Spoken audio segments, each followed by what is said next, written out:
My stomach churned into pure acid as each minute ticked by. The flight attendants refused to let us off the plane. A flat tire, no disembarking, no exceptions. They wouldn't tell us how the replacement tire was coming, only that it was on the way from New Orleans. No truck, no ETA, no reassurance. We waited and waited. Passengers started yelling. I could have driven to New Orleans and back by now. I was already doing the math in my head. I could have driven from Mobile to Atlanta, caught the 10 p.m. British Airways flight to Cork, and still made it to Ireland. But no, they refused to let us off the plane. With every passing minute, my heart sank further. There is only one British Airways flight out of Atlanta. Miss it, and I wouldn't arrive in Ireland in time for the Bealtaine Fire Festival. And this wasn't just a festival. Something older was stirring, deep, instinctive, undeniable, a pull that came from beneath the reason, beneath planning, a primal call reaching back through time, insisting I be there. When I look back, it reads like a cascade of small failures. The flight out of Heathrow was delayed. My luggage was lost. Hours slipped away. With each delay, my heart sank deeper. By the time I understood the full cost of it, I knew I had missed the festival. But distance has a way of sharpening truth. Maybe the gods of Ireland had a different plan all along. My return ticket wasn't until June 16, which meant May opened wide, not as a delay, but as an invitation. What followed wasn't a straight line, it was a wandering. From Cork, we let the road decide, east, then north through Dublin and the Wicklow valleys near Avoca, west again toward Limerick, up the spine of the country to Sligo, and out to the Atlantic edge at Achill Island, north into northern Ireland, then back again. It didn't look like a plan on a map, but it felt like one in my bones. Somewhere in that wandering, we found ourselves passing through Athlone, and that's when the story quietly turned back on itself. We learned that tours were running at the hill of Uisneach. The Bealtaine Fire Festival wasn't the end of anything. It was the opening of the season. I hadn't arrived late. I had arrived when the land was ready to speak. The first thing we saw walking up the hill wasn't a stone or a fire pit or anything ancient at all. It was this van, white, boxy, parked in the grass like it had wandered there on its own. Vines and flowers painted along the sides. Symbols scattered across the panels. Goddesses, spirals, signs I didn't recognize but somehow understood. Julie and I stopped short. Of course we did. We circled it slowly, reading the markings like a story written in shorthand. Half amused, half alert. It looked less like a vehicle and more like a declaration. Someone had come here on purpose. That's when it clicked. Before you ever reach the top of the hill of Uisneach, the land lets you know you're no longer in ordinary space. The modern world doesn't disappear. It just starts speaking a different language. The van wasn't out of place. It was a sign we'd arrived exactly where we were meant to be. Julie stepped closer, tilting her head, studying the details like she was trying to read a language written just beneath the paint. Flowers, spirals, little figures tucked between vines and dots. Nothing aggressive, nothing performative, just deliberate. She leaned in, tracing the symbols with her eyes, testing whether they were decoration or declaration. I watched her reflection in the darkened window, the present studying the present, standing at the edge of something very old. It struck me then how Ireland works. Before it gives you stones and stories and fire, it gives you people. Curious people, earnest people, people who arrive with vans and paint and questions instead of answers. The hill hadn't revealed itself yet, but it was already introducing us to the kind of pilgrims it attracts. When we turned around, he was standing there, a thin, wiry man in oversized sunglasses, wearing a grin so wide it seemed to stretch all the way to his elvish-looking ears.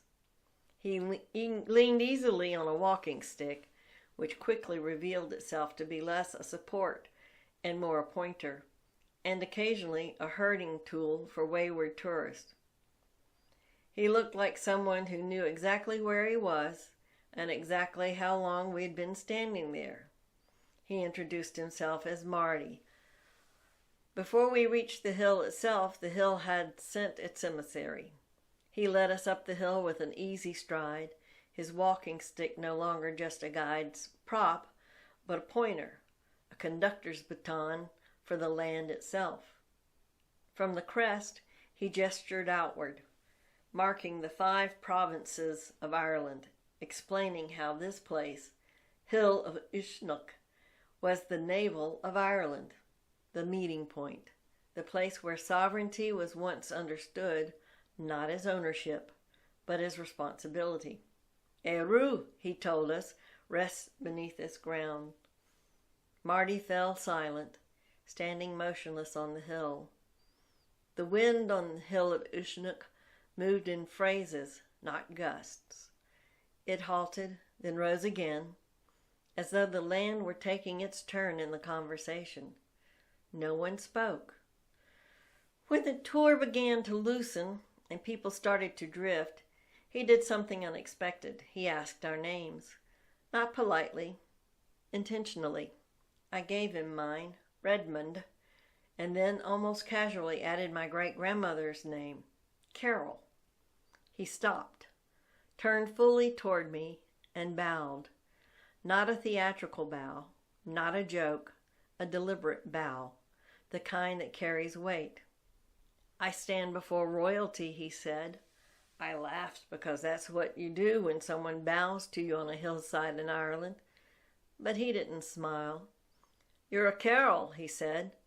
He spoke of the Carol battles, generations spent fighting over land and sovereignty, over who had the right to rule.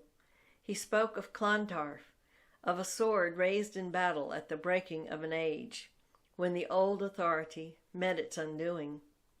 He didn't tell it as dates or records. He told it as inheritance, as something remembered, not archived. That was when he asked me, "Do you know about the sword?" I didn't, and that was the moment the ground shifted. There was a change in his voice, not louder, not softer, just older, as if he had stepped sideways out of the role of tour guide into something more private. He told me the Carols were the ruling family of Éile, an ancient kingdom in the heart of Ireland, a land tied to ritual kingships and sovereignty long before written history. And among their stories, he said, was a sword, a battle sword, a sword that lit up. He didn't say it like metaphor. He didn't say it like folklore packing. He said it like something remembered. In Irish tradition, weapons that blaze with light are not decorative symbols. They belong to kings, heroes, and gods. The weapons of Nook and Cuchulainn. Light marks sovereignty, truth, rightful power. So when he spoke of a sword that shone, he wasn't inventing a flourish. He was placing the Carols inside an older mythic framework, one I had never been taught. And that's the part that mattered most, because I had never heard this story, not from family, not from books, not even from research. And yet standing there, it felt like something I had misplaced, not something new. Uisneach is not just a hill, it's a remembering place. When he bowed, it didn't feel like he was honoring me. It felt like he was recognizing something older, a lineage. I didn't yet understand. I don't know whether the Carol sword still exists. I don't know whether it ever blazed with light in battle. I don't know if it was iron, fire, or story. But I know this. A name opened a door, the land answered, and I was handed a mystery I didn't know I carried. Some stories aren't meant to be proven, they're meant to be returned, and now I carry it forward. And so the story doesn't end there. I am returning to the hill of Uisneach for the Fire Festival of Bealtaine on 9 May 2026. Not to chase what I missed, not to prove anything, but to stand again on that hill when the fires are lit, knowing now what the land chose to reveal and what it asks me to carry. Some invitations are delayed, not denied, and some fires wait until you're ready to meet them.